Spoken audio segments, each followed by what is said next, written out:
રાજ્યસભાના સાંસદ પદ માટે ગુજરાતના ઉમેદવાર ફોર્મ ભરશે। વિજય મુહૂર્તમાં ભાજપના 4 ઉમેદવારો ફોર્મ ભરશે। ફોર્મ ભરતા સમયે ભાજપ ગુજરાત અધ્યક્ષ સહિતના અગ્રણીઓ ઉપસ્થિત રહેશે। 4 બેઠક માટે આગામી 18 જૂને મતદાન યોજાશે। 4 ઉમેદવારો બિનહરીફ વિજેતા થવાની પૂરી સંભાવના છે।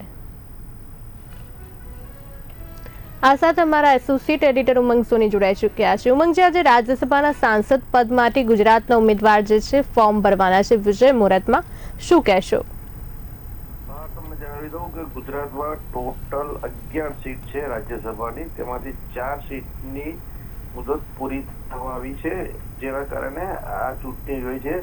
તે 4 સીટના જે ઉમેદવારો છે જેની ટર્મ પૂરી થઈ ગઈ હતી એ રમીલાબેન બારા, નરહરી અમીન, રામ મોકરિયા અને શક્તિસિંહ ગોહિલ હતા। તમને જણાવી દઉં કે ગુજરાત વિધાનસભામાં હાલમાં 161 જેટલું સંખ્યાબળ ભાજપ પાસે છે। ભાજપે ટોટલ 4 ઉમેદવારો મેદાનમાં આ ચૂંટણી માટે ફોર્મ ભરવા છે। એમાં માનસિંહભાઈ પરમાર છે, ડોક્ટર મુકેશ રાઠવા છે, રાજુભાઈ શુક્લ છે અને જીતેન્દ્રભાઈ છે। આમ 4ની જીત નિશ્ચિત કરાય છે, કારણ કે કોંગ્રેસ પાસે સંખ્યાબળ એટલું નથી કે જેથી તેમનો ઉમેદવાર ઉભો રાખી શકે અથવા જીત મળી શકે। આમ ગુજરાતના ઇતિહાસમાં પહેલીવાર કોંગ્રેસનો કોઈ પણ ઉમેદવાર હાલ આ ચૂંટણીમાં 4 જે સભ્યોની જે મતદાન થવાનું છે જેનું, એમાં કોંગ્રેસનો એક પણ ઉમેદવાર નહીં ઉભો રહે અને કોંગ્રેસનો એક ઉમેદવાર નહીં જીતે। આમ ભાજપ માટે ગુજરાતના ઇતિહાસમાં આજનો દિવસ સુવર્ણ અક્ષરે લખાઈ દેવાનો છે। જી બિલકુલ ઠીક ઉમંગજી, અમારી સાથે જોડવા બદલ આપનો આભાર।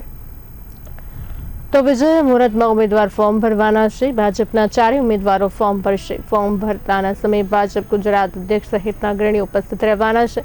4 બેઠક માટે આગામી 18 જૂને મતદાન યોજાશે। 4 ઉમેદવારો બિનહરીફ વિજેતા થવાની પૂરી સંભાવના છે।